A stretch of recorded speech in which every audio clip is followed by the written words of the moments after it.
እንዴት ናችሁ የቲክቶክ አካውንት ተከታዮቼ?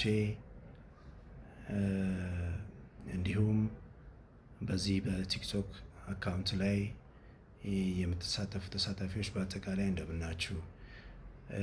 እኔ እንግዲህ ቲክቶክ አካውንቴን የከፈትኩበት ዋናው ሪዝን የበለጠ ከትምህርት ጋር ተያያዙና ስፔሻሊ ሊደርሺፕ አካባቢ መሪነት አካባቢ ያሉትን ኢሹዎች አብረን ዲስከስ እንድናደርግና ምናልባትም ብዙ ኢሹዎችን አውጥተን ለመረዳዳት ወይ ደግሞ ለመረዳት እንዲመቸን ነው። እንግዲህ መሪነት ከየት ወዴት የሚለውን መሪ ማለት ነው የሚለው ነው። መሪ ማለት መንገዱን የሚያውቅ በመንገዱ የሚሄድ መንገዱን የሚያሳይ ነው። መሪነት ተጽዕኖ ማሳደር ነው፣ ኢንፍሉዌንስ የምንለው ማለት ነው። መሪነት ማለት ትክክለኛውን ነገር ማድረግ ነው።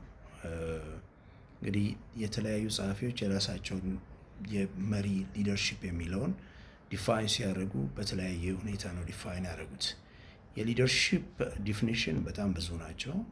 ሰው በዛው ልክ ደግሞ ልዩነት አላቸው። ሄዶ ሄዶ ግን ፖይንቱ ምንድን ነው?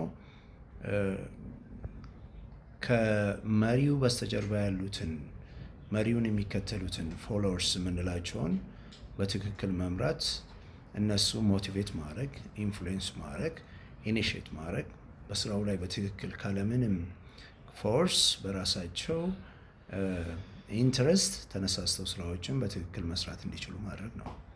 ሶ ይሄ መነሻ ነው። እንግዲህ መሪነት ስናነሳ የእምነት ተቋማት መሪዎች አሉ፣ የትምህርት ተቋማት መሪዎች አሉ፣ የቢዝነስ ኦርጋናይዜሽንስ መሪዎች አሉ፣ ሌሎችም በስፋት ይኖራሉ።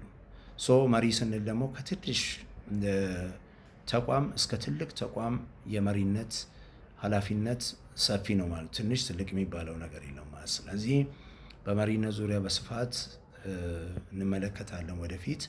እንዲሁም ኢንዲቴል መሪዎች እነማን ናቸው፣ ስንት አይነት የመሪነት አይነቶች አሉ፣ እንዲሁም ደግሞ ተከታዮች ፎሎወርስ የምንላቸው ጸባዮቻቸው ምንድን ናቸው የሚሉ ኢሹዎችን በስፋት የምንመለከትበት ይሆናል።